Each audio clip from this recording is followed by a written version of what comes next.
white company, collected company, staple in the small creature decks in this format. This deck notably looking to leverage not only company, but also the Great Henge here as multiple sources of card advantage for our creatures. We've got a number of chunky monsters such as Rowanus, Lovestruck Beast, Knight of Autumn, as well as Kazandu Mammoth down here that can get big enough to make our Great Henge cheap. Mammoth, honestly, is such a huge addition to these decks because if you look at our deck, for example, we only have 18 actual lands in this deck, but we have 7 spell lands. So Mammoth and Turntimber, especially Mammoth, because this is a collected company hit, basically lets us cheat on our land count while inflating our number of collected company hits. We have 32 hits here, which is fantastic. So let's go ahead and dive on into some games here with this and see how it goes today.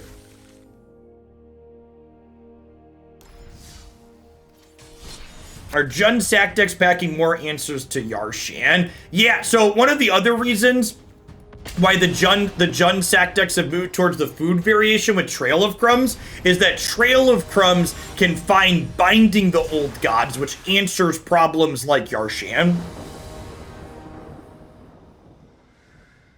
I do, Rufio, yep. Yeah, I could get that up tomorrow or any other day this week that you'd like to see it, if you made a donation for it. The core of the blue-green ramp deck felt very good, Packers. The Merit Liege card in it did not feel particularly good, but the rest of the blue-green ramp shell felt fine. Correct, you could not put it in as a land off of company. You just get the 3/3. Aether Hub into Mox Amber. Oh, we were just talking about this, chat.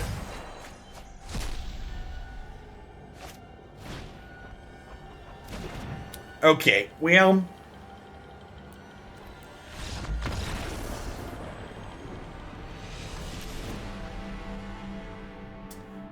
we really don't have any counterplay to Tybalt's Trickery in our green-white creature deck, so I'm just going to go ahead and concede and move on to the next match here.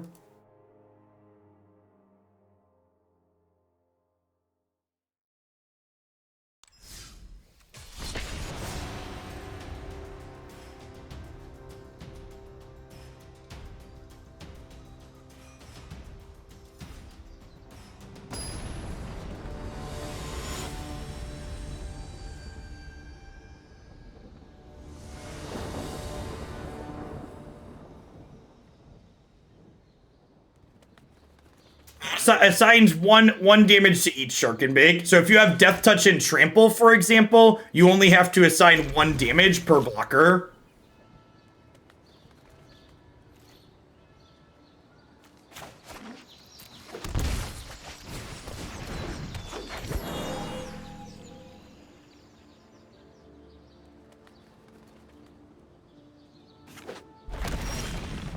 Yeah, I'll post a separate reaction video this evening that will have the Arena State of the Game weekly update in it, as well as going over the stats from, the what's it called thing? The championship.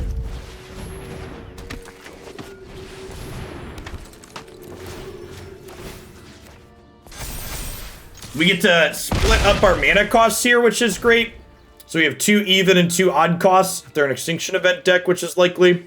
Looking like the colorless ramp deck that we played yesterday. It's basking for so many eggs. I mean, even if they kill the Mammoth, right? I still have Luminarch Aspirants left over, Kraken for 4 next turn. Seems fine.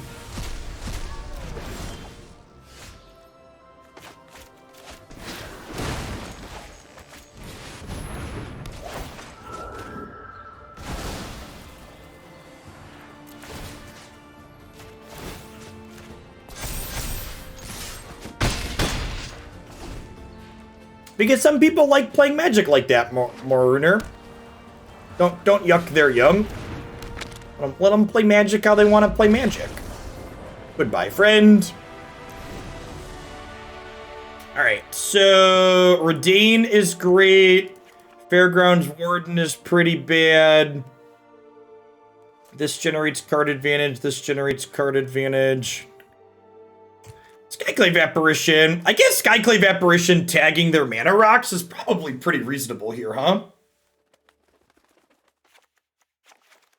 Trim a Skews and leave that. We're at 31 hits because I'm bringing in a Vivien. Seems fine. I'm getting some weirdly modern vibes from these matches. It's not weird at all. Historic is basically modern at this point, with a slightly lower level. There's a huge range of things that you can play. There's a couple of decks that are much better than everything else that the really competitive players will basically always be playing, and there's a number of matchup polarization things that go on.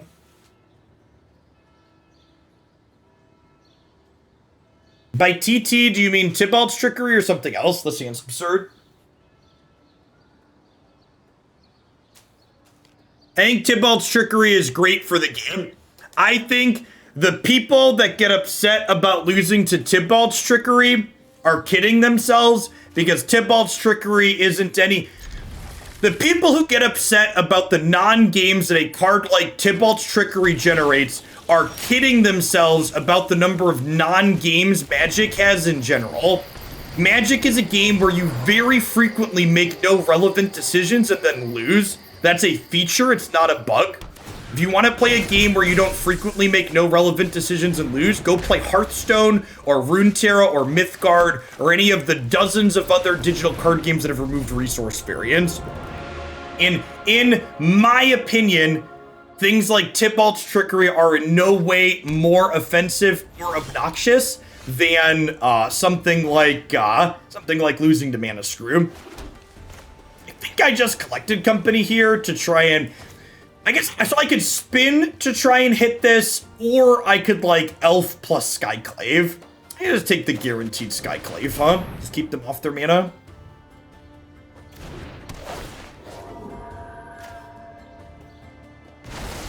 If they have a Heartless Act to kill Reidane here, I could be in a lot of trouble. They, like, Heartless Act and then untap and, hit me with an Extinction Event.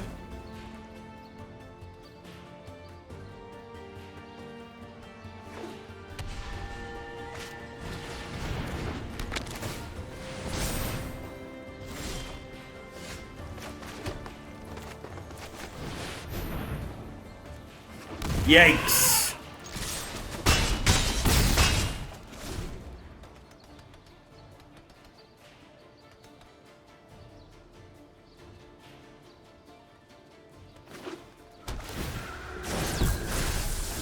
Yeah, I mean, so, Logan, there's some truth to that. So, I actually think part of the reason why Runeterra hasn't picked up and become more popular is because of the amount of player agency that it has. When I was playing a lot of Runeterra, the amount of exhausted that I feel after playing a game of Runeterra is much higher than the amount of exhausted I feel after playing games of Magic and most other card games. A lot of people play games like Magic to feel smart, so I think that a lot of people are afraid to admit that they like the fact that there's games where they just get to write them off and they're really easy and straightforward. Yeah, and Magic is what I would often describe. Magic is a game that tends to be super front-loaded with the decisions you make while playing it. So what I mean by that is Magic is a game where the most impactful decisions you often make while playing it tend to be how you mulligan and how you sideboard. In Magic, a lot of the good decks, your plays during the game tend to be very scripted, or there's only one or two choices at most. And that's a good thing in a lot of ways. Like, that's not, and a lot of people will hear me say things like that and they'll think, well, oh, you're shitting on Magic when you say that, Jeff. It's like, that's not me saying Magic's bad. That's just me being descriptive. That's true about Magic. It's okay for Magic to say Magic doesn't have a lot of in-game game decisions compared to these other games that do. That's just accurate.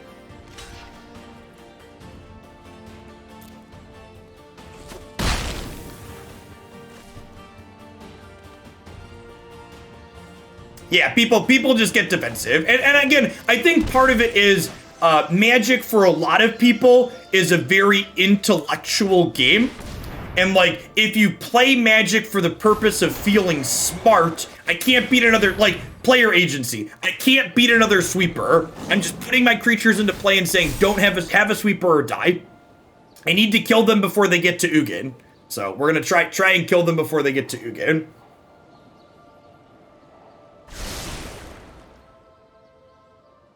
Do you have Extinction Event? Survey says, do you have another Shadows Verdict? I need to put more things into play here because they have this ready to gain 4. Yeah, second Verdict. If we draw exactly Company, we can maybe be in the game, but likely dead at this point. Correct. Yes, that's exactly correct, Springsburg. It's exactly correct. And again, I don't think either of those descriptions make Magic or Runeterra strictly better or worse games than each other. I think they just do things differently. They do different things better and worse than each other. You know, like, assuming all things equal and both games have formats that I feel like playing, they're just different.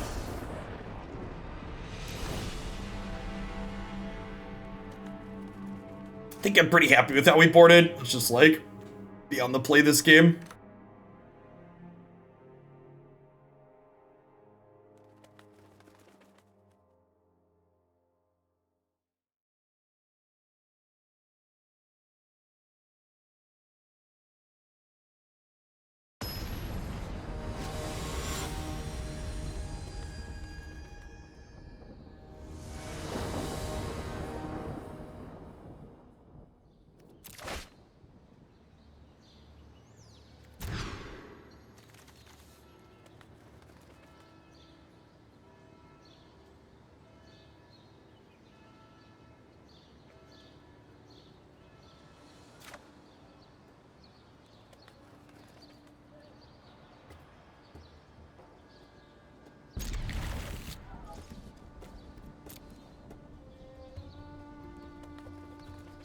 I'm gonna be a little greedy here and bottom the land because I want to be able to Knight of Autumn a Mana Rock.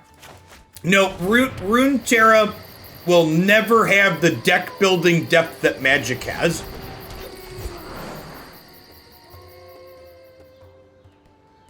Just by virtue of Runeterra's core game design, how you're allowed to mix and match cards in Runeterra, it will never have the same deck building depth that Magic has.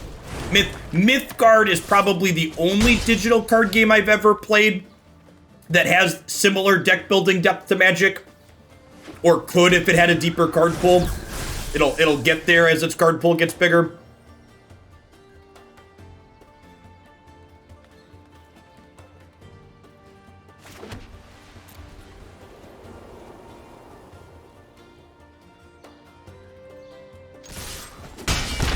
I'm just doing this and casting this.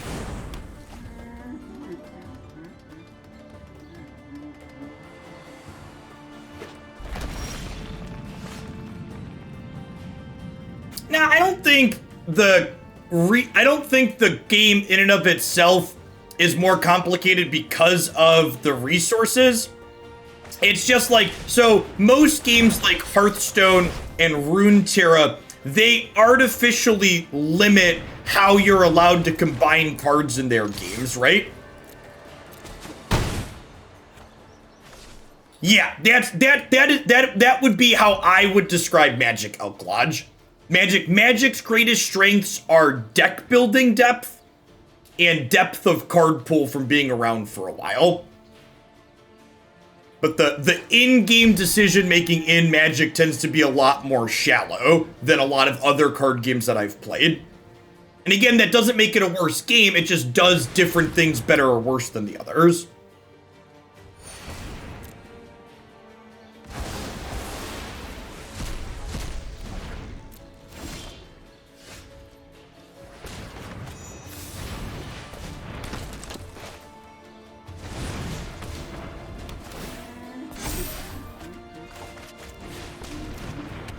And punch the clock and go to work here.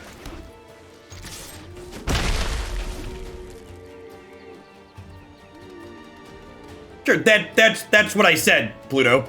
I said Magic's card pool is one of its greatest strengths. And the card pool gives you lots of formats. That's why it's one of its greatest strengths.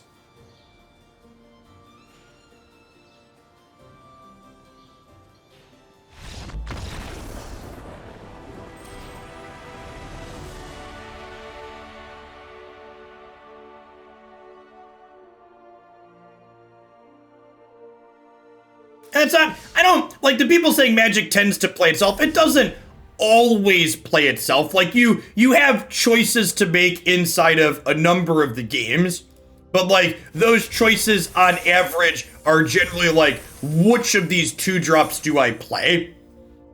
Which is actually why Legacy as a format, to point to one of Magic's older formats, speaking of that, one of the reasons why Legacy is often touted as a skill-intensive format is because Legacy has so many 1-mana spells in it, you have more permutations each turn.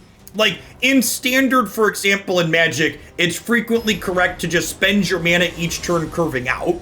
And while you still want to spend your mana in a format like Legacy, it's more complicated figuring out which 1-mana spell do I play on 1 and which 2 1-mana spells do I play on turn 2 versus I play my 1-drop on 1, I play my 2-drop on 2, I play my 3-drop on 3.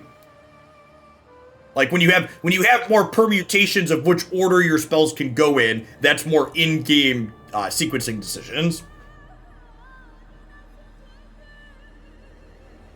Easier / less thought-provoking games like Hearthstone. See, I love when Magic players out themselves like that. I've actually played a number of hours of Hearthstone, and I think Hearthstone, on average, has way more in-game decisions than the average game of Magic does. And again, that's just by virtue of the core mechanics of the gameplay. In Hearthstone, because your units can attack other units, basically every turn in Hearthstone, you're not figuring out, do I attack or not? You're figuring out, do I attack and what do I attack? So there's so many permutations. Yeah, the people that call Hearthstone brainless are fucking idiots that don't understand reality. They don't understand basic game theory and they don't understand basic gameplay. They're probably very bad at the games that they're playing. So, again, I would say it's super accurate to describe Hearthstone as not having deck building depth. In fact, the reason why I ended up not playing Hearthstone long term is because the deck building depth in Hearthstone leaves a lot to be desired for me personally. And deck building depth is one of the things that I love about card games. I love deck building. It's why we play so many different things on this stream instead of just hammering the best deck for 8 hours a day. I like mixing and matching and playing different things like that. I think we just collected company to try and turn this on here. Perfect.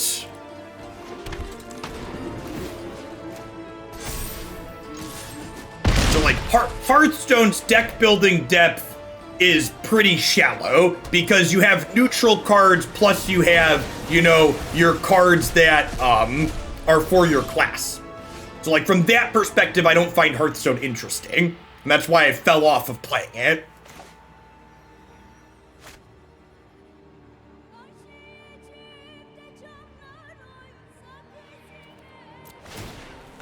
And again, that's not to say that every Hearthstone format is good, just like every Magic format's not good, right? Like there's been plenty of Magic formats that just suck, right? But like I'm talking from a pure core gameplay perspective, what are the rules of this game and what are you doing within those rules? Hearthstone has a ton of in-game decision making, game to game. Danny and Olive, thanks for the follows. Welcome to the channel this morning. It's afternoon, almost afternoon, 5 to 12 here in the cornfields.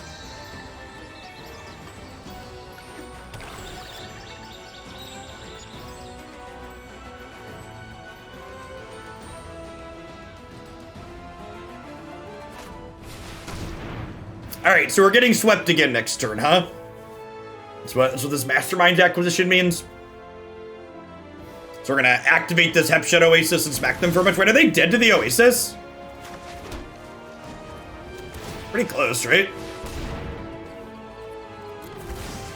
Are we short? 7, 8, 9, 10. We are 1 short. Man, that's rough. Missed it by this much, chat. Did they miss a point of damage somewhere?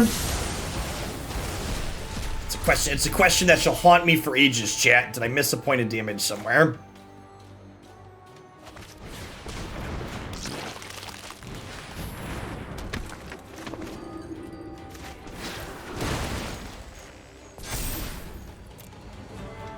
I think we should have permanent play queues in Magic Arena for lots of formats. Here's my opinion. You want it straight, chat? If Magic Arena can't support the same number of play queues as Magic the Gathering Online at this point in its life cycle, Magic Arena is a failure of a game product.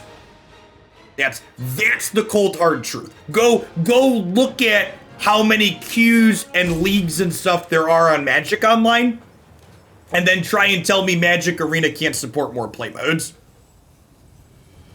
Magic Arena is nowhere close to having the same number of play modes as Moto. And if this client can't support the same number of game modes as Arena, it's a failure. Like this platform should have way more players, and it should be able to support more play modes than Magic Online does. Yeah, Artisan, Historic, Brawl, like all of these things should have permanent queues that you can play. I mean, we have an Arena Commander-esque format. We have Historic Brawl and we have regular Brawl. So we quite literally have that. I don't even know that you need a ranked and normal per mode, but there should definitely be a normal queue for all those game options permanently.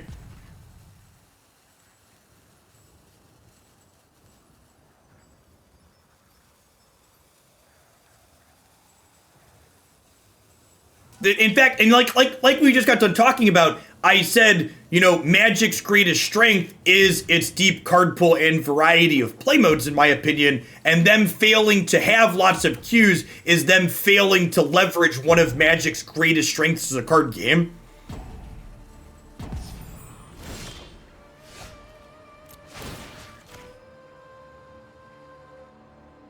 I think our opponent DC'd here.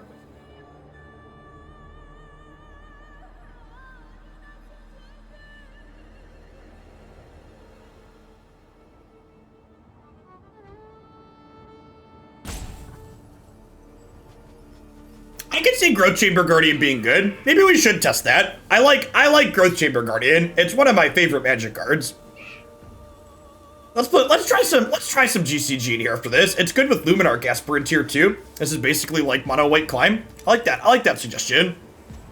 I have a soft bots for GCG, so like someone suggesting it is all I need to try it.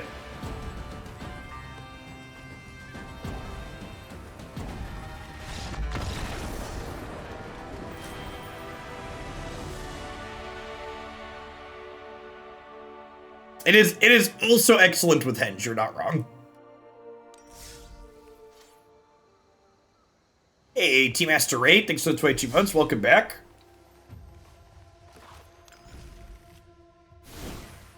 Don't assume my opponent is salty, chat. Sometimes real life happens and you have to walk away from your video game. I think way too often people assume their opponent is pissed off when in reality their doorbell rang or their...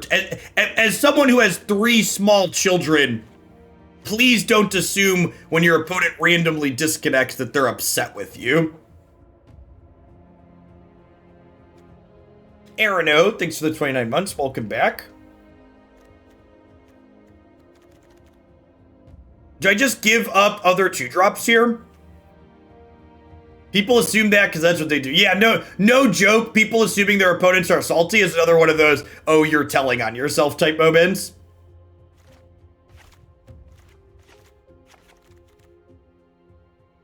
I think I just shift the 2-drops to this direction. I probably want Skews in my sideboard, though.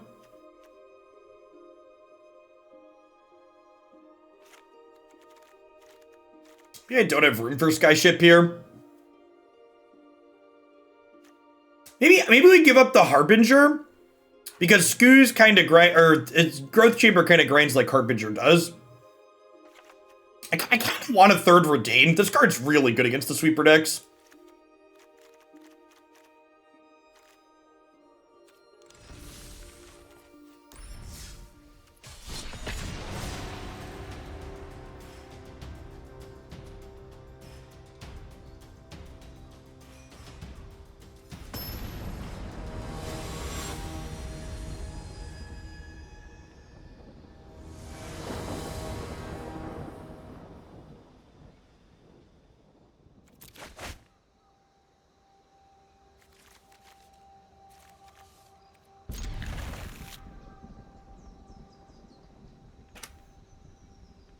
I wouldn't fault a more conservative player for mulliganing this hand that I'm keeping, but keep in mind, you will never lose a game because you mulligan to 5 if you always keep 7. That's just the cold, hard truth, chat.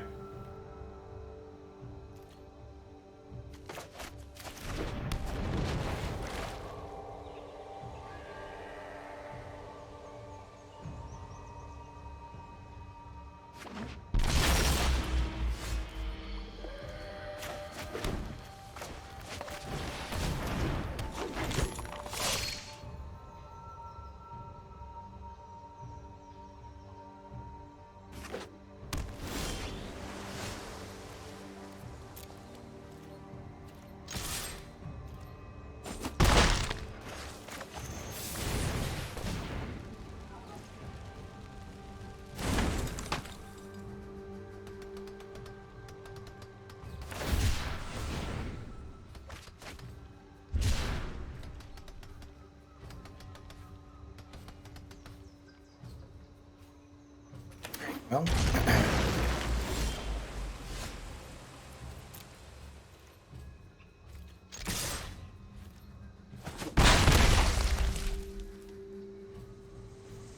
how do I mana weave an arena asking for a friend? Hey, Dan Man Game, thanks for the Prime support. There's a ton of great people who can ship that to every single month here on Twitch. Thanks for dropping your Bezo bucks off this way this month. So we're probably dead at this point, but I also don't really know what our opponent's doing, because they're like not a Yorion deck, huh? Are they like they playing like a 60 card? 60 card, what's it called? 60 card Enigmatic Incarnation deck, maybe?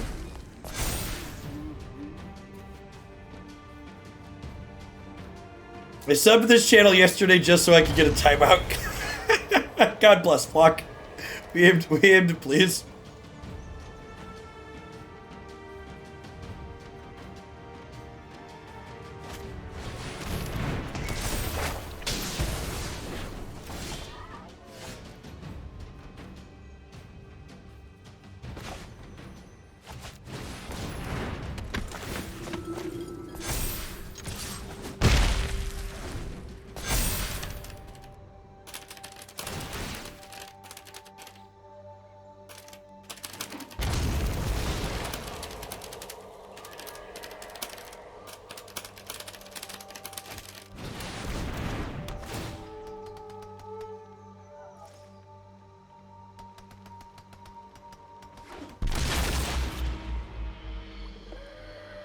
They made a commander mode with 60 cards because filling out 100 cards with standard legal cards is not easy.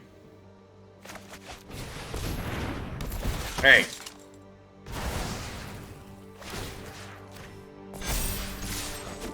If they can kill Fairgrounds Warden, we're probably dead, but we're definitely dead if we leave them Golos, so let's get rid of that.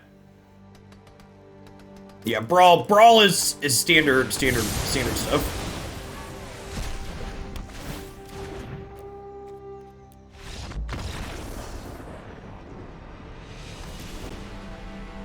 Immediately rewarded for putting another copy of Reidane in my sideboard.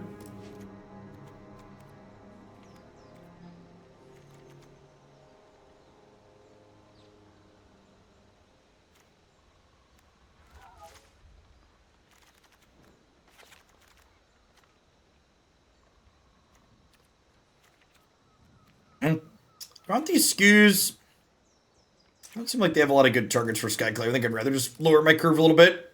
Check TV, good afternoon.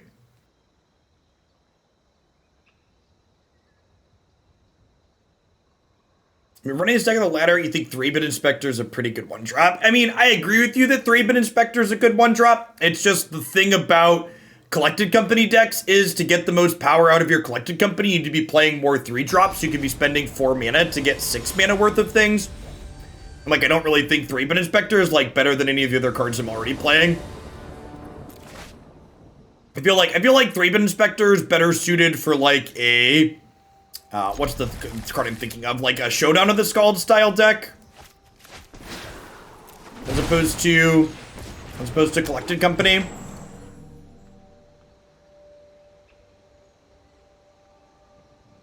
I don't think we really want to be interacting with their threats, Ash World. I think we want to just be attacking them.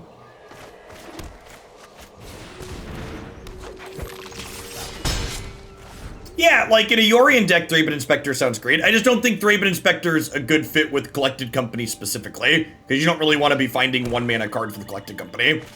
Like, 3-Bit Inspector is much better than a lot of people think it is, for sure, but I just don't think it's very good with what this card is looking to do on average.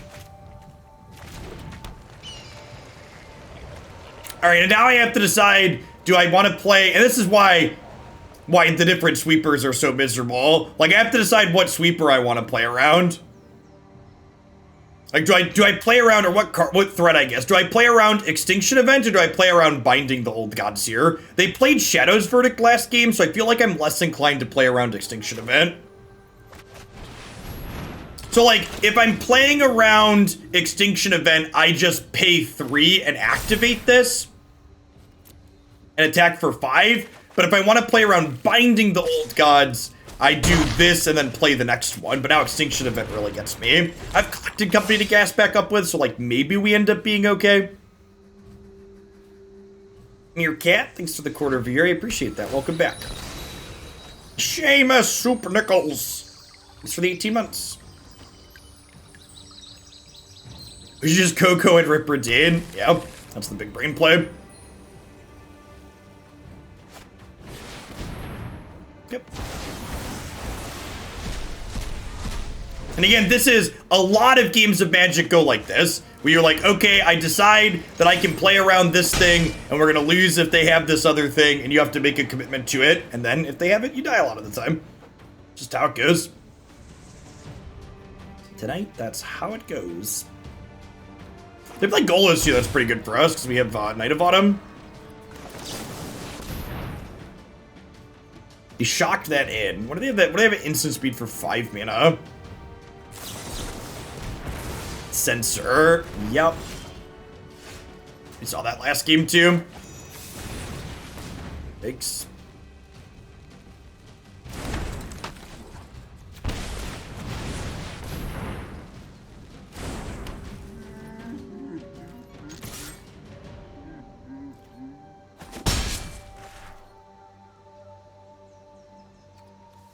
So you got a 3 mana instant speed? Oh, that, sure.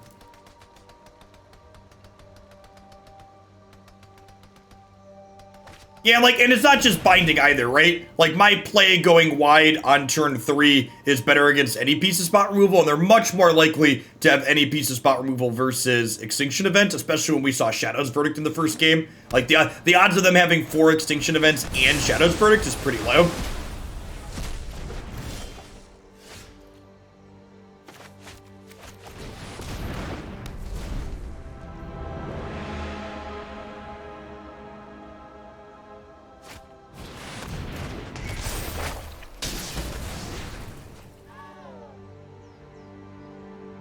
Yeah, there's also a real chance that like it was the illusion of choice. And it didn't really matter what we did, and they had both of them. Definitely a possibility.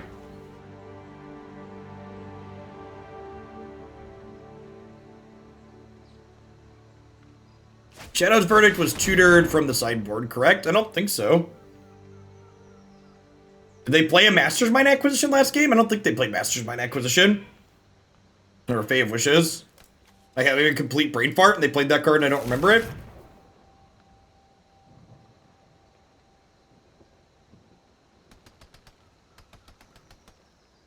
Did they play Masterminds?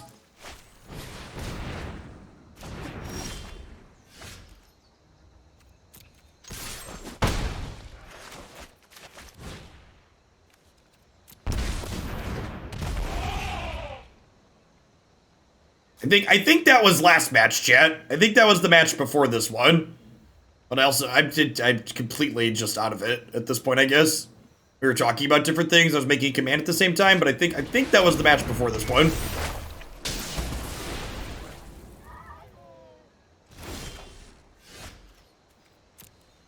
Don't make me doubt my sanity, chat. We're going on 13 months in, 13 months of social distancing. I've got enough going on to doubt my sanity.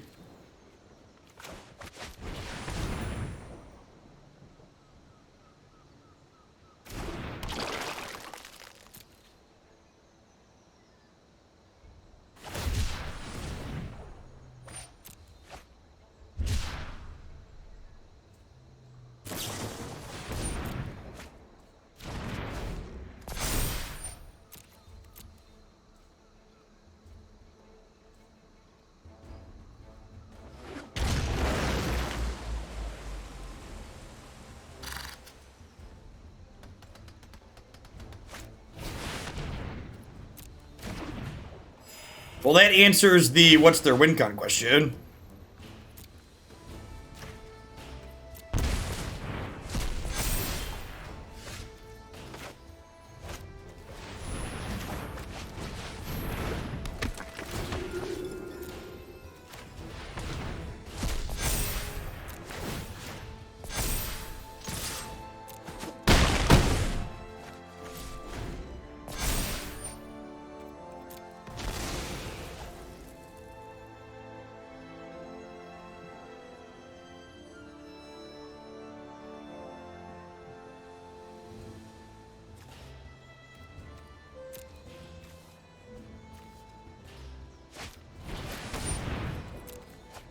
Vision's pretty sweet with approach, dig 6.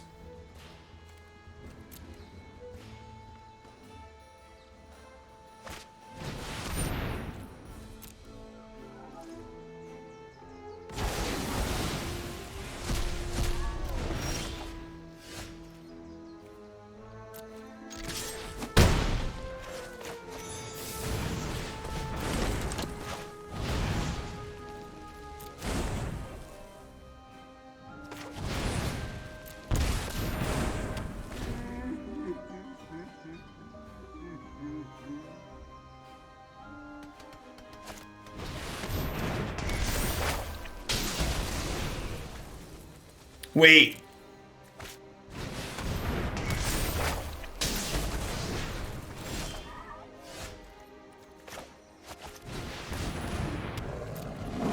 The search isn't optional. I mean, it does ramp you to the approach, but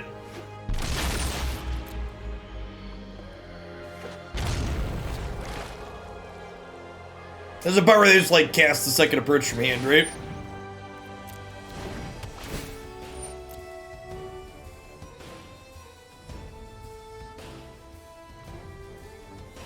I mean, there's only 30 cards in their deck. Even a green source here is a good draw.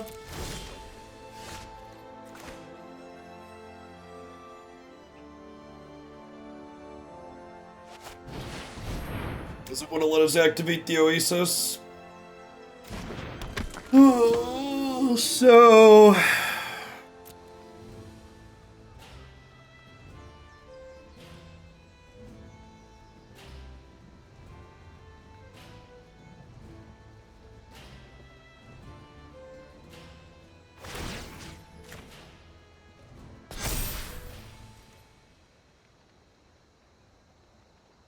am I supposed to give the counter a lion and take the free attack with the 1/1?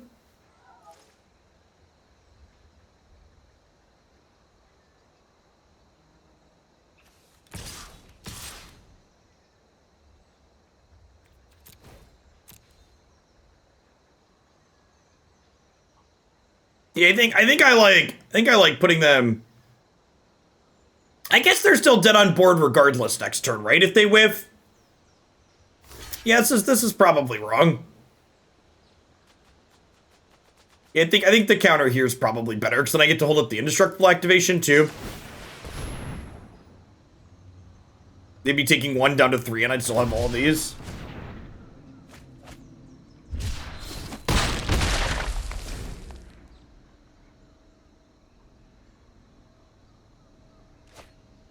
So remember, they have a draw plus this. Approach has to be cast from hand, right?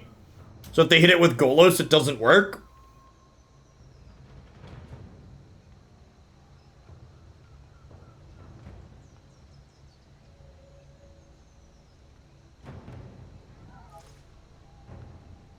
If the spell was cast from your hand, yeah, the second copy has to be cast from hand to win the game.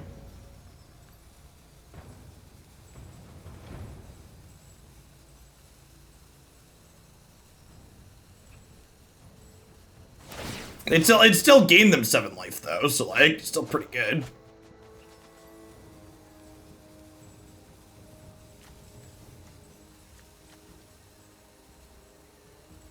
And I'll huff, and I'll puff, and I'll blow your house down.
Sylpharian, the 41 months. Been around the block once or twice. Welcome back.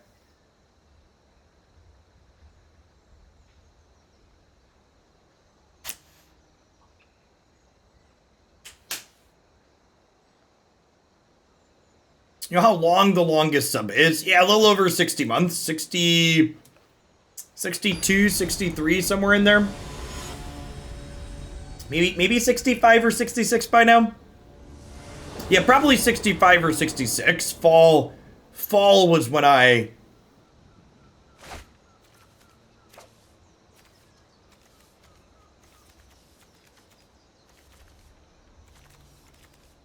This is fine, right? This is a forest, basically. Thanks for the prime plan. I appreciate it.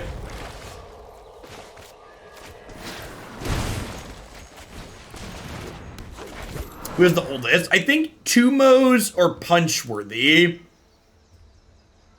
are the original. I can look. I can download a spreadsheet. Now I'm curious, chat. I'm gonna go look. This deck felt reasonable. Yeah, this is not our first time playing this deck. This deck is super reasonable. There are a couple of people playing this deck at the big tournament this weekend as well. Goons! Subscribed for 6 months in advance. Thank you for the 31 months. Thanks for sticking around. This arena's coming out on mobile tomorrow. Can we have an iPad arena? I feel like just for sake to say we did it, I should probably set up my camera like pointing straight down and like do that at some point, huh?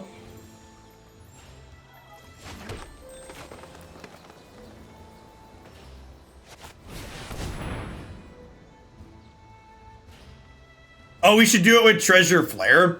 You could use your capture card. I mean, I could use my capture card, but I feel like if we don't encompass me struggling to use the touchscreen as part of it, it wouldn't present an accurate experience.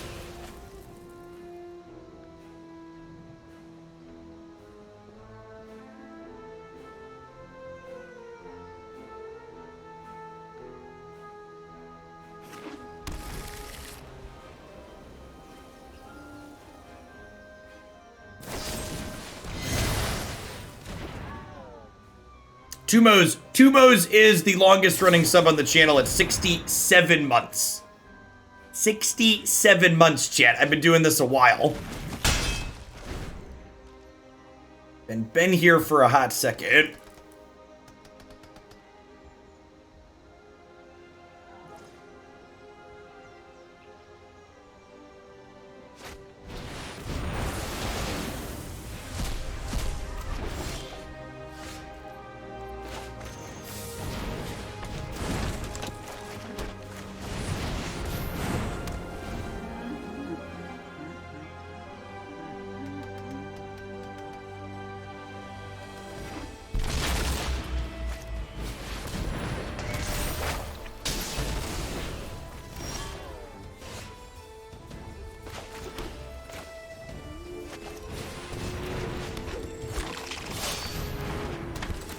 Tumos is his entire Declan, yeah, basically.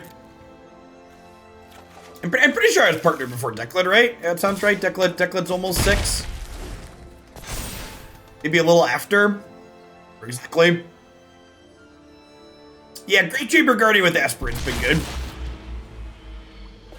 Squadron crab.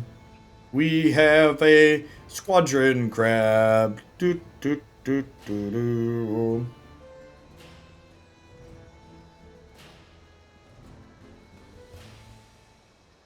I definitely remember streams of Silent Jeff plus music due to newborn child. Yep. It was definitely a thing we did.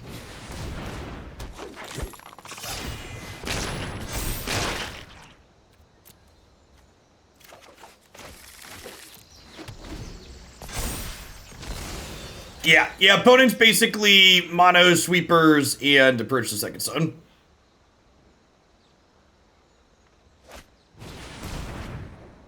The missing land drop here is pretty good for us.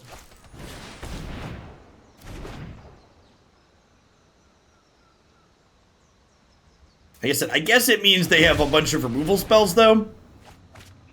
It's a little scary.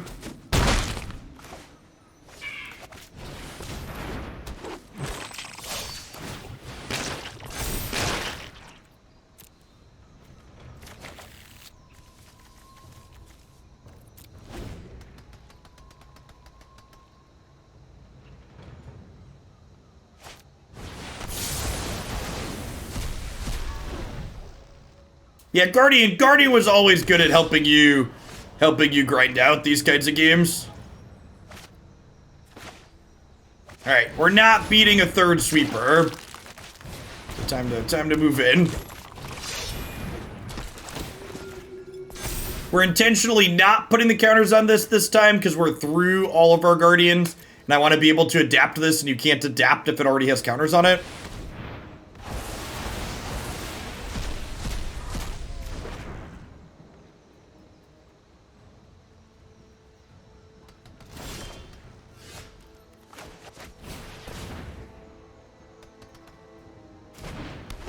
I guess I should have played the Llanowar Elf out instead of the Skews to play around Extinction Event, but I don't think we beat that anyways, right? I needed like a collected company this turn to be able to beat that.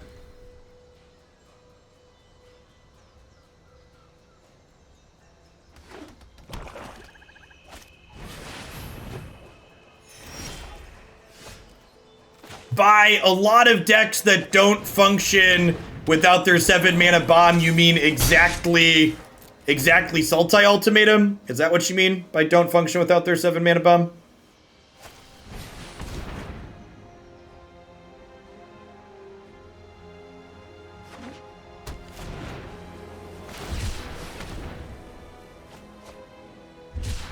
I guess there's the colorless Ugin decks could maybe fall under that category too. Maybe.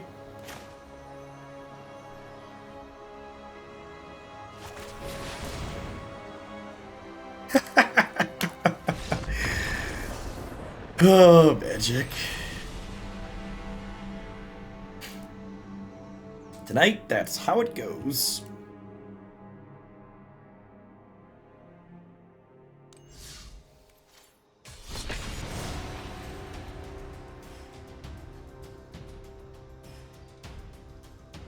Growth Chamber Guardian would have been enough to grind us through 2 sweepers, not enough to get us through 3 without a Collected Company, unfortunately.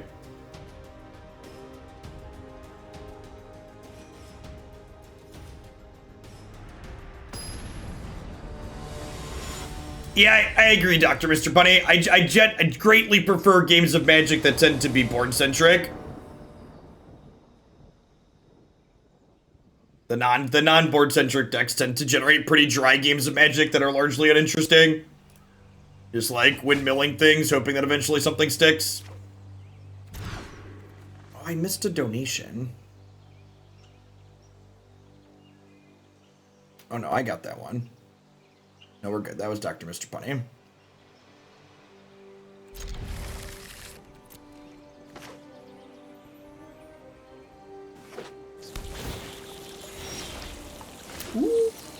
Ooh.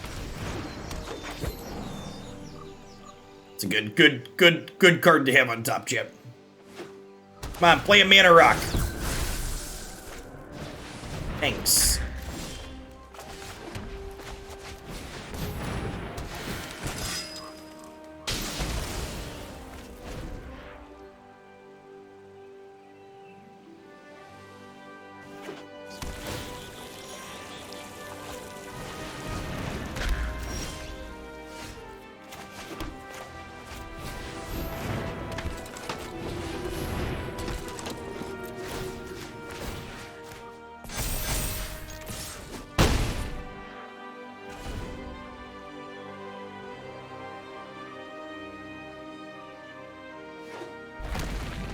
Hey, do you have an extinction event? You do not. That technically stops my Great Henge from making mana, right?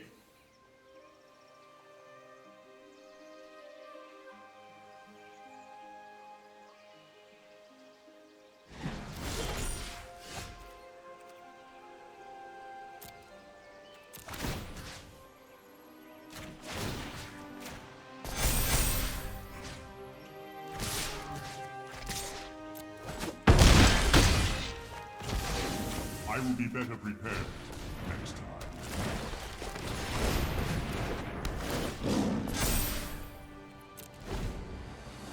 We're gonna draw some cards next turn, chat.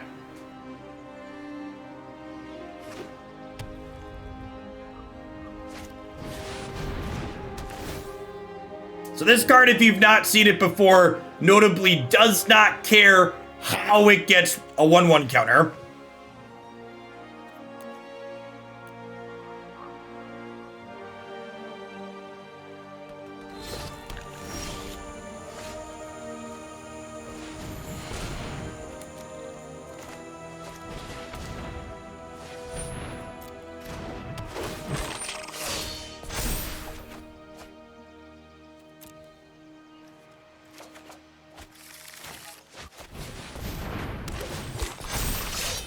Now they really are Squadron Crab shit.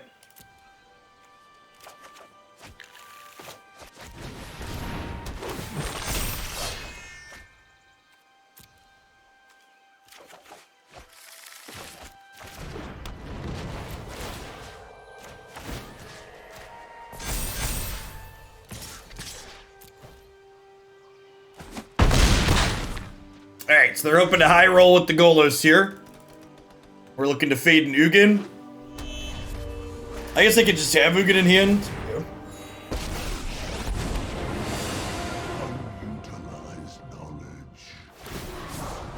Alright, need a Collected Company. Return to the essence of the multiverse.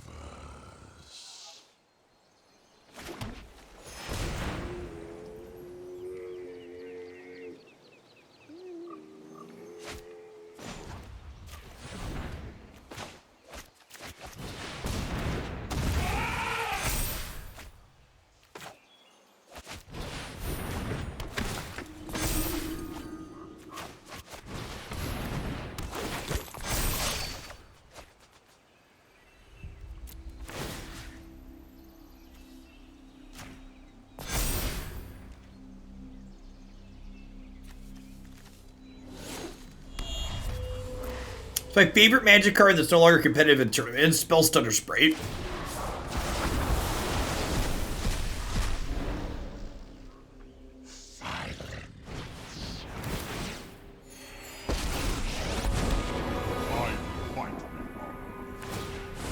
True goodness can never be corrupted.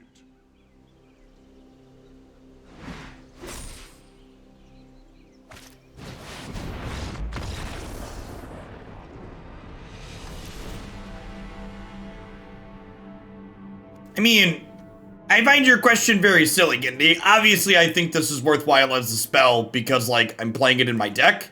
If I didn't think it was worthwhile as a spell, it wouldn't be in my deck right now. Like, it would just be basic forest, or it would be more copies of Hashep Oasis. I hope the Gavity Township cycle is when we get a historic anthology at some point. Moorland Haunt, Gavity Township, Kessig Wolfrun, Nathalia Drownyard. All those cards are like super reasonable designs.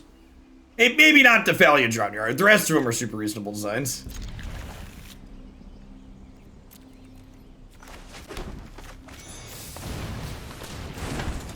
Yeah, those are utility lands from are those Innistrad or are those somewhere else? Innistrad was accurate.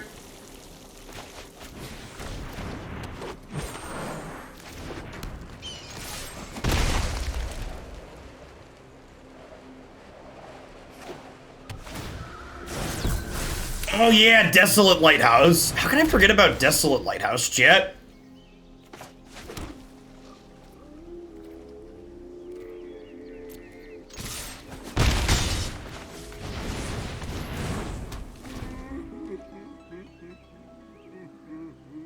Get Extinction Evented here. It might be right to spin this for what's it called this turn?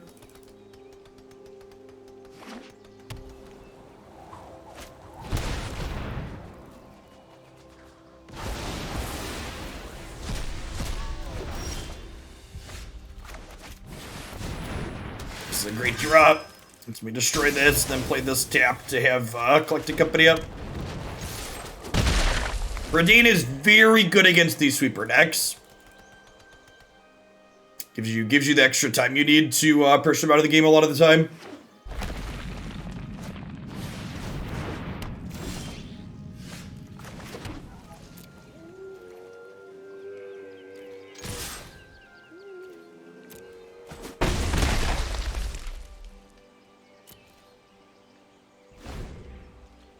Might be right to play this proactively looking for Reidane.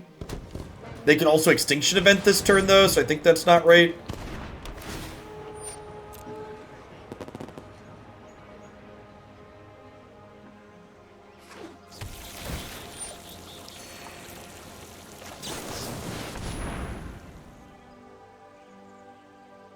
God, our Collected Company's just been absolute dog shit today. Oh. I would never register Collected Company in a tournament that I cared about, just for reference. I would never spend a bunch of time, like this deck's fine, and a lot of Collected Company decks are fine. But I personally would never put my tournament, like, even when that card was standard legal, there was one tournament that I registered it in, and that was it. It's just so frustrating. It's such a like a shitty variance field card. Just feels really bad to cast a lot of the time. Fun fact, when they designed Collected Company, they didn't think it would be a constructed playable card.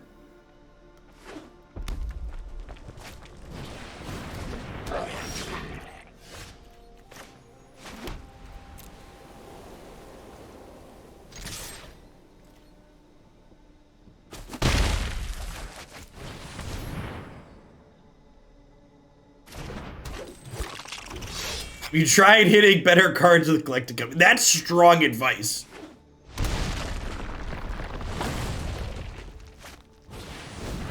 Also, chat should be excited to know that the one Magic tournament I registered Collected Company in, I was casting Collected Company and finding copies of Savage Knuckleblade and Mantis Rider.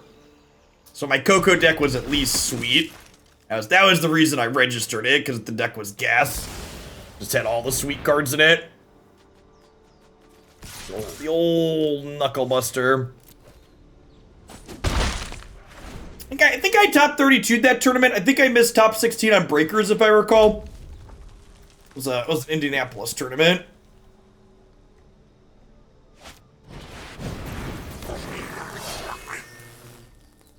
If I recall correctly.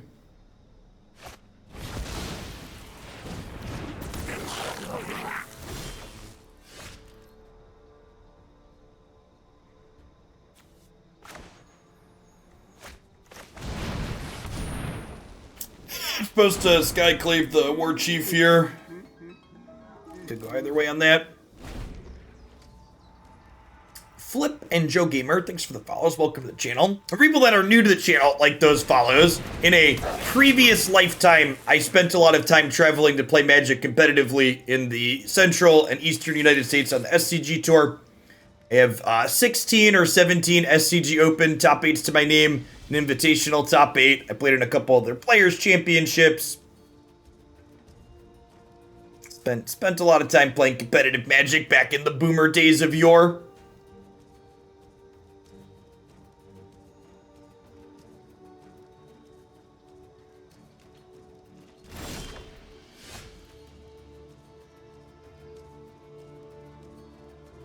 Huh. So a second Skyclave here. Do I just take the Skirt Prospector with them bricking? I think so. I think that's the plan.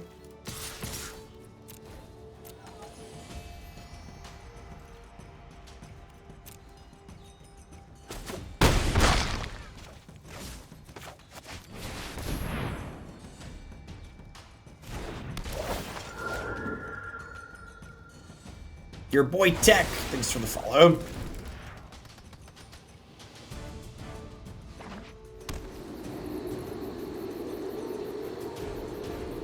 There's a part where they play Iron Crag Feet and cast Muxus this turn anyways. And to be fair, I had mostly stopped playing in paper Magic tournaments before COVID happened. Like, occasionally still did them, but was mostly done.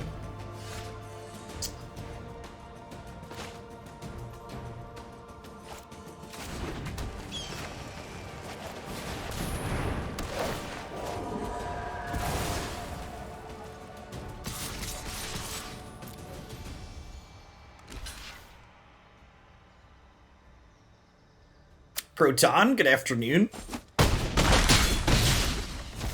Yeah, I'd like to play a paper event on occasion again. I think I'd like to. Like the Nerd Rage tournaments down out of Chicago are always close enough to me. They would occasionally do tournaments at a water park hotel, which was great because I'd take the kids up for the weekend.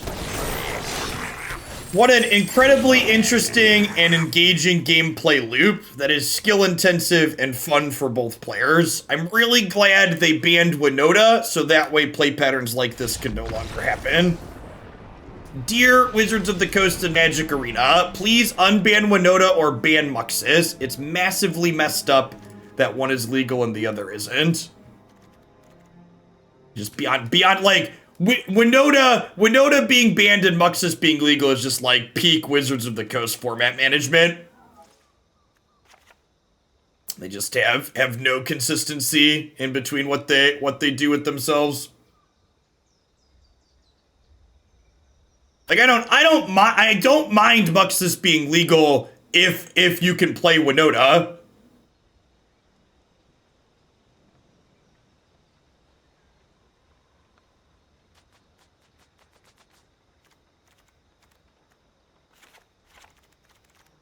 Pigeon, thanks for the follow. I think we're gonna do this. Could be right to keep the Night of Autumn in just because it kills the silly horn. This gives trample, which can be okay on occasion, but I feel like the rest of my cards I have here are better.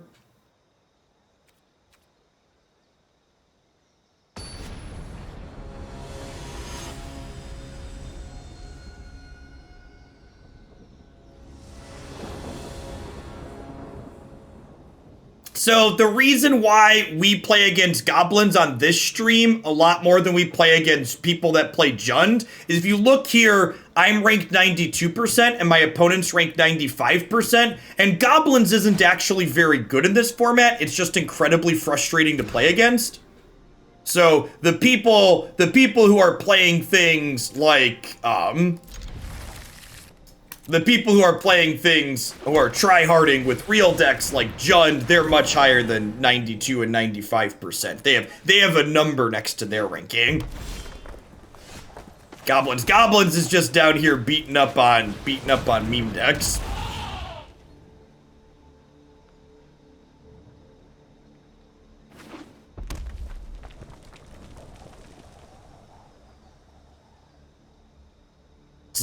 This is our your Muxus doesn't work for a turn tech card at least. So we've got this going for us. Because we unfortunately can't play cards like Grafdigger's Cage in our collecting company deck. Well, the second Snoop on top. I'm gonna go ahead and hold this deck in stone because we'll deck the 2 Snoops next turn hopefully. Does 91% actually mean? I think it means you're ranked higher than 91% of the other people on Arena, but I don't actually know that for sure. And I'd encourage you to Google it. Lol, good afternoon.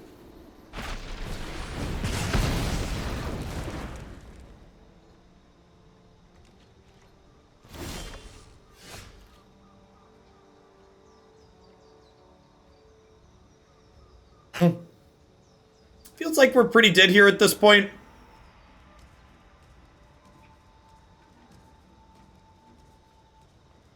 The closer your number is to 100, the closer you are to getting to top 1200 is definitely accurate. The further you are away from 100%, the further you are away from being top 1500 and getting a number.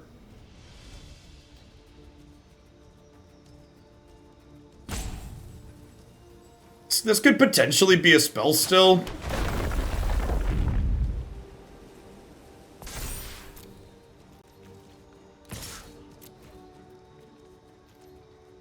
Well, remember, just because someone's registering a deck at the tournament this weekend doesn't mean it's viable. It just means someone decided to play it, right? You can't fall out of Mythic. Mythic has a rank floor just like every other rank in Arena. You only leave when it resets at the beginning of the month.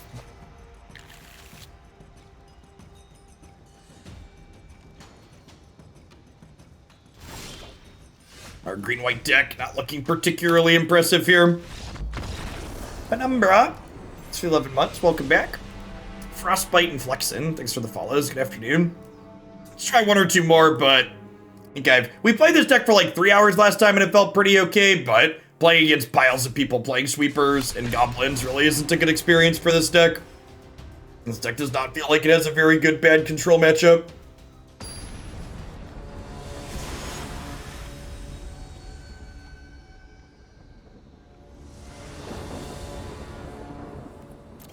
Can we be the baddies and play goblins? I don't actually think goblins is that interesting to play, which is why I don't play it. And like I just mentioned, its win rate actually isn't even all that good.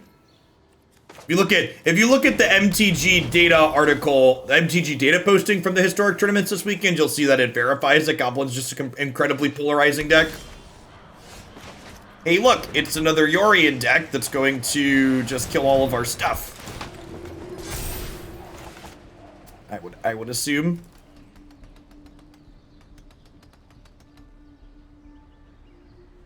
Thufer What? I wonder if this is a person that used to play Hex TCG. I recognize that username from my time spent playing that one forever ago. We're one of the sweetest deck awards for the tournament. Check my Twitter. I think I'm playing Mammoth and putting the counters on that to discourage them from killing my Luminarch Aspirant. You are correct that Goblins is very good against people playing bad control decks.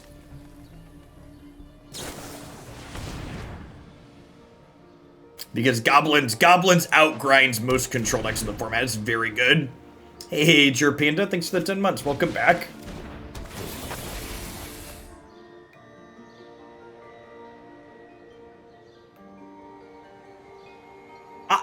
Honestly, Wargy, you're welcome to change it, Wargy. We can do whatever you want, but a bad Jund sack matchup or a bad sack matchup, I don't think is a reason to not play something for reference.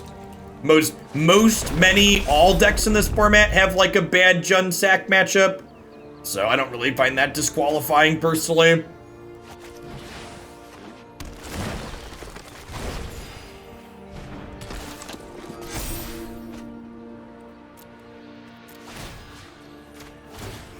I'm gonna make this big enough to attack through this Champion of Wits at least.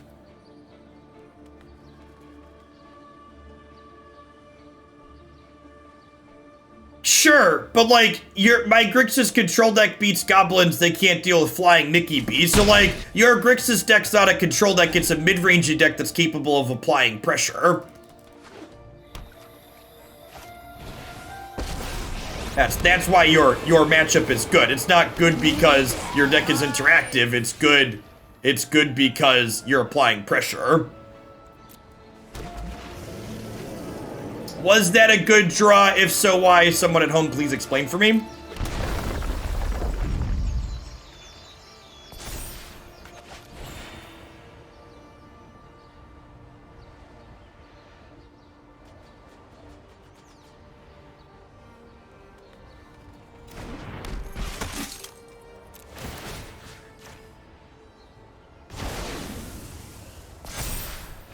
Really? They didn't... Okay, we're gonna do this too, right? See what we get?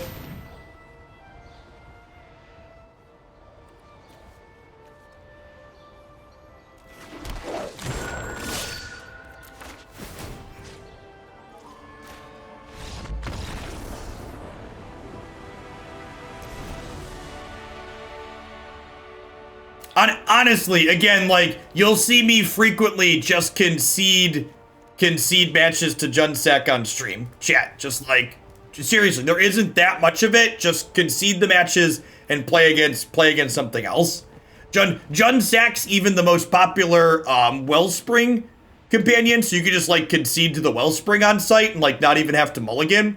Makes it super easy.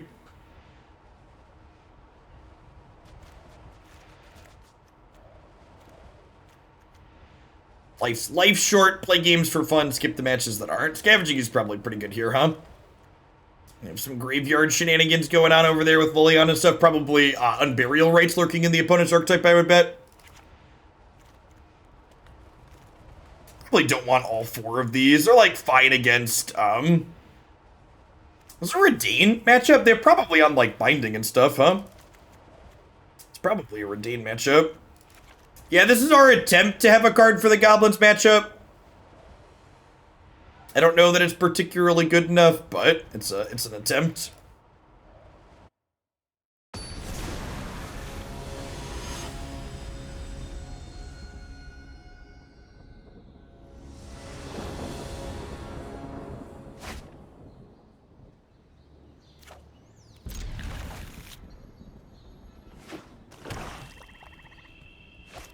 Sees me, daddy. Yeah.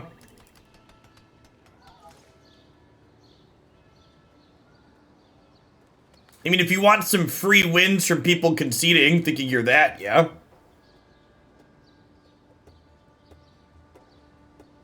I would bet that gold, platinum, that was a good draw. I would bet money that gold, platinum, and diamond on the ladder are more competitive on average than the 90% in Mythic where we're playing.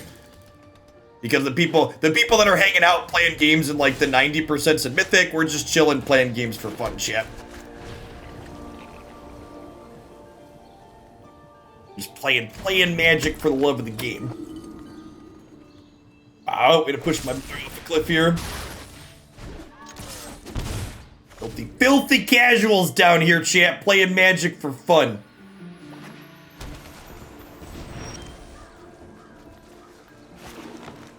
Nice pickup, keeps him off of Binding next turn.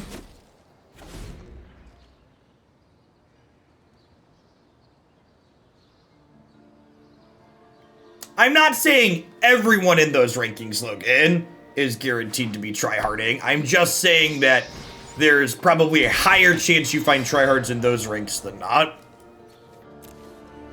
Have some lands. If I wasn't playing for fun, you'd register claim the firstborn? Nah, I just wouldn't play. Listen, chat, I'm gonna let you in on a dirty little secret. At no level does Magic have low enough variance to not play the game for fun.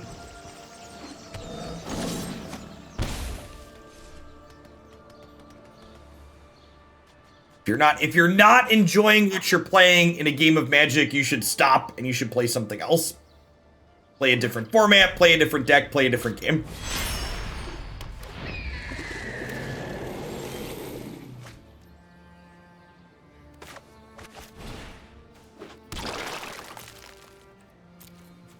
I'm gonna eat a creature proactively here to play around Heartless Act a little bit.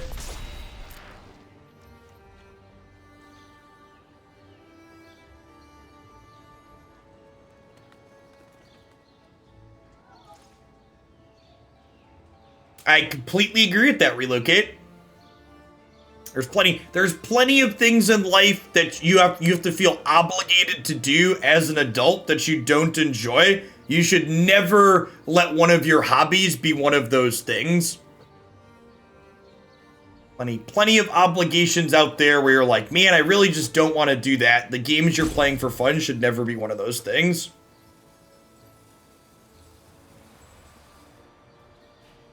I'm with you on rogues being kind of dry, but I actually really love playing against red and white aggro. Red and white aggro, I think, are some of the best, most healthy things to have in formats like that. I love playing against small creature decks.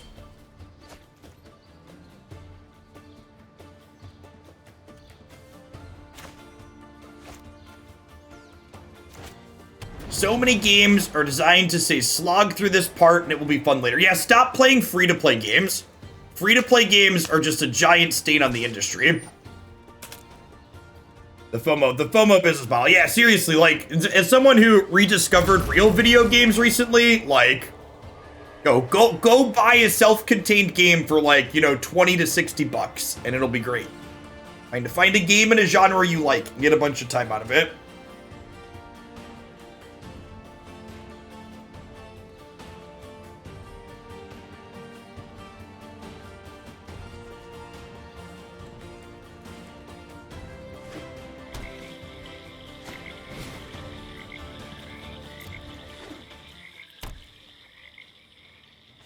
Magic Legends is actually pretty fun. I would bet significant amount of money that you have not played enough Magic Legends to actually know what Magic Legends looks like as a game. It's like significant amounts of money.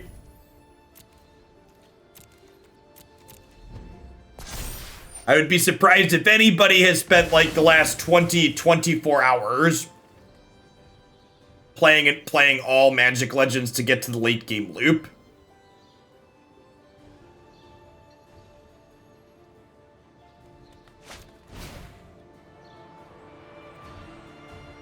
How would you describe MTGA and other freemium games? They're very expensive on average. It's just the TLDR. I played a little bit of Magic Legends on my computer last night, and it dropped so many frames, I turned it off after like 10 minutes. Maybe I will try it again once they fix their performance issues.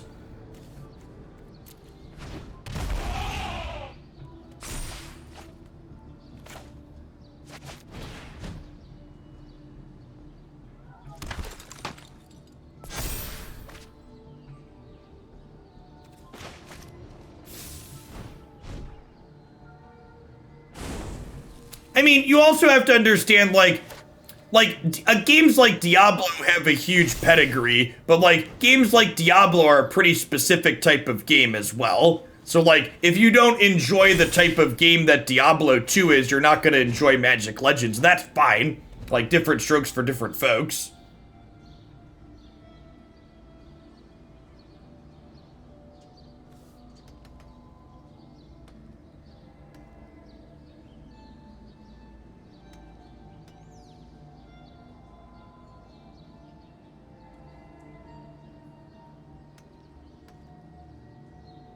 Also, yeah, I watched Day 9 play a little bit of Magic Legends last night. Oh, and look at that. Don't touch that dial, folks. Your audio's not broken. It's Magic Arena bugging out. We've had yet another client update and still...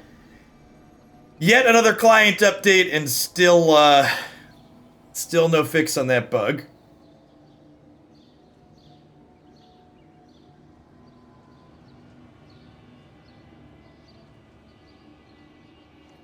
See if we can punk them here into taking the Overgrown Tomb.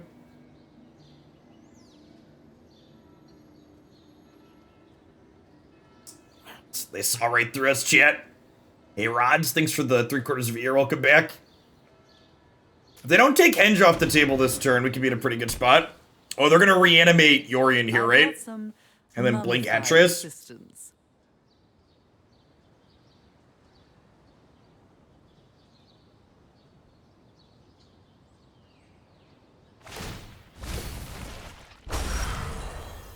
Really?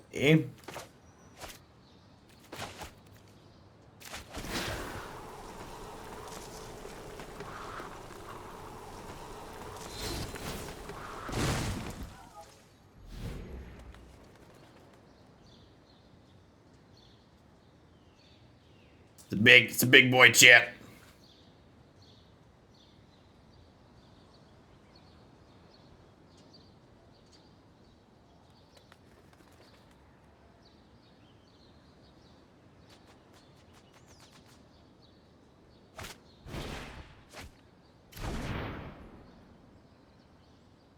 Do I play chess? I know the rules of chess. I wouldn't describe myself as playing chess, though, no. I can tell you mechanically how the pieces move around the board.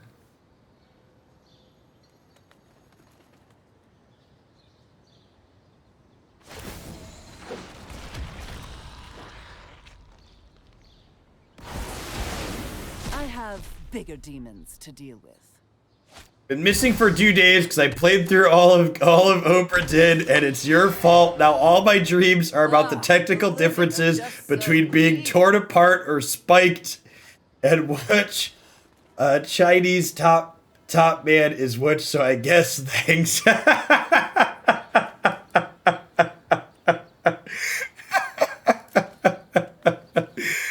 Well, I'm glad you enjoyed it.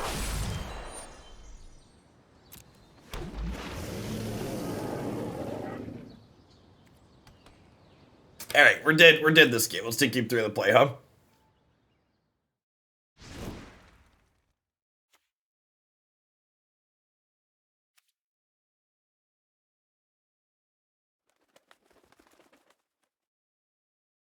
Yeah, I'm not intending to finish Oprah Din on stream. We're gonna start near Automata after we're done with this deck.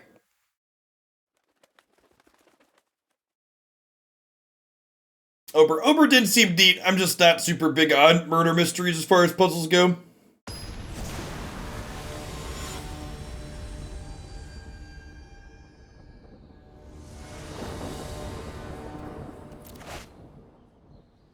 Final Fantasy Suite. I'm looking forward to the second part of the Final Fantasy VII remake.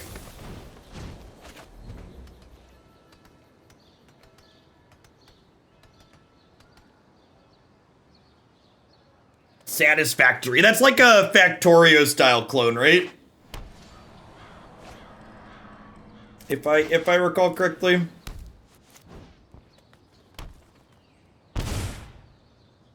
It is. Yeah, I wasn't big on Factorio as a game. Wasn't really into it.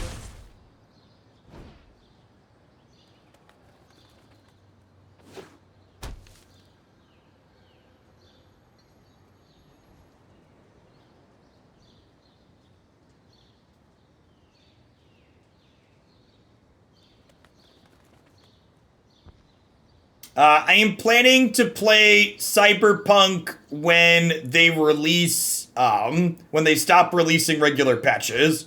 Pro tip, chat.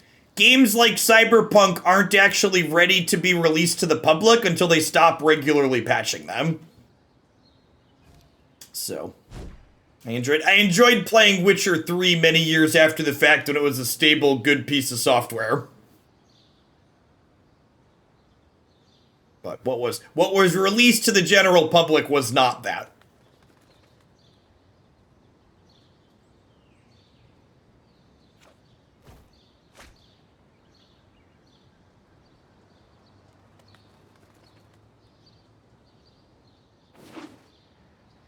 I actually haven't played BioShock.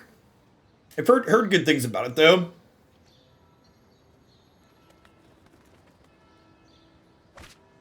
Yeah, I think those would be good submissions, Dr. Mister.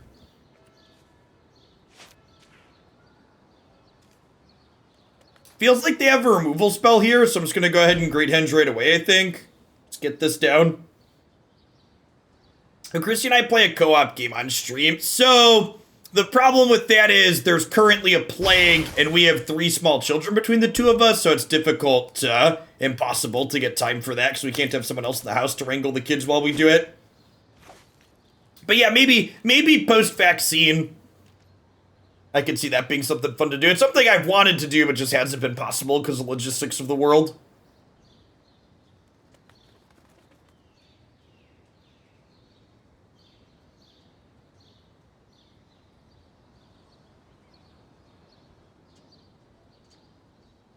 Nah, I'd totally play Tybalt's Trickery. I think competitive Tybalt's Trickery is probably an oxymoron, but Trickery in general is probably fine.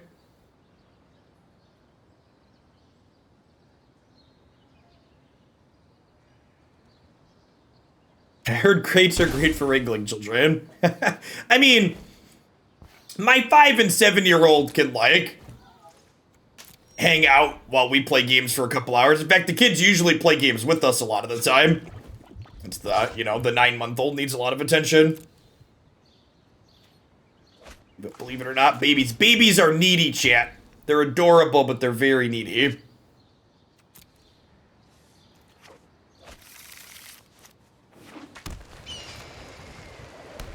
Alright, Squadron Crabs, I choose you. Earth Chamber Guardians, my boy. It's so eerie with the sound half missing. Thanks for the 15 months, almost positive.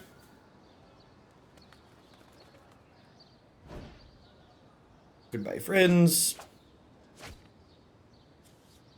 So, fun trick you could do with Growth Chamber Guardian that we're going to do here. This is going to come into play. And then in response to this trigger, I'm going to activate it. Because you can't adapt when it already has counters on it. So now this will happen and this will turn into a 5/5.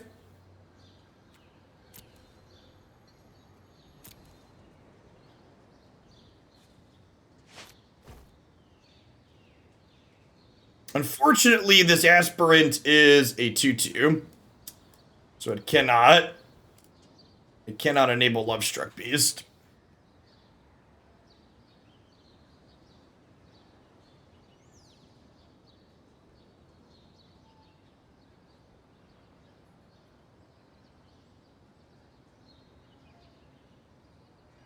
Alright, so they're dead to this as known information then? Oh no, wait, they gained 5? Okay. Alright, so that's lethal though, because tokens don't get 1/1 counters from Henge.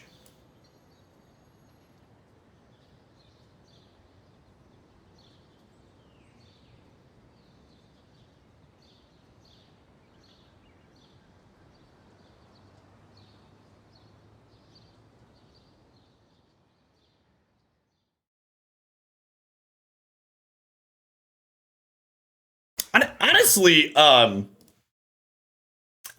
like to prefix the beginning of my wrap up here with I'm incredibly biased in what I'm about to say because Growth Chamber Guardian is one of my favorite cards that's legal on Magic Arena. But this felt like a really solid add to the deck, Luminarch Aspirant does like this Hadana's Climb impersonation in a really sweet way, and obviously like in that last game, like really powerful synergy with the Great Henge. I feel like one of my takeaways from this set is I feel like I probably want to cut the Rowanesses from the deck. the fact that so many of the control decks are playing sweepers that kill this card really gets rid of one of its big upsides, which is that it's a sticky threat against control decks. And like, while blue-white control plays Wrath of God, they also have things like Cast Out and Baffling End. So I feel like the big upside that this card was bringing along with it has been kind of removed from this format based on the answer suite that people are playing. So I think I'd give up. I'd give up that. What would I do with those 2 slots? We could get some more Bronzehide Lions. We could put Scavenging Ooze back in the main deck. Honestly, there's so many people just playing mopey control decks in this format, especially where I'm at on the ladder. I think I'd probably just end on 2 Reidane in the main. This card's like super serviceable. A lot of people are playing some number of things that cost 4 or more. Playing the backside is like okay against aggro. See, I think I'd do that, which frees up some sideboard slots. Maybe you could play like another Sunwing for the Goblins matchup. I don't hate that.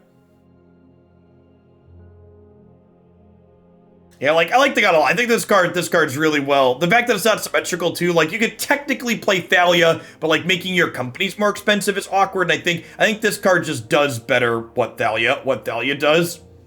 Yeah, I think like, especially like I said, where I'm at on the ladder, like there's so many like Binding of the Old Gods Yorion decks. This is really good there. I think I'd probably just like round out the copies of these for the last couple of sideboard slots. But yeah, my big takeaway from this set today is shout out to the person that suggested Growth Chamber Guardian. This was great. Bronzehide Lion is fine. It's worse than Fleecemane Lion. This deck would play Fleecemane Lion over this card in a heartbeat. Fleecemane Lion is much better than this card. It's not close. Yeah, it's good. It's good in collected company mirrors too, right? Like that's the big upside to this card. Like it's good against control decks, but like most of the creature decks in this format are also Coco decks. You like make their Cocos cost 6, which is great. All right, so that's going to wrap on Magic for today. If you're new and you're looking for more Magic content from myself, absolutely everything that I stream ends up on my YouTube channel, so there'll be 3 deck videos heading up there today. We played Green-White Company, we played Blue-Green Snow Ramp, and we played Grixis Midrange in Standard, so all those will get published there later tonight. For the rest of the stream today, we're going to be starting my first playthrough of Nier Automata on my PS5.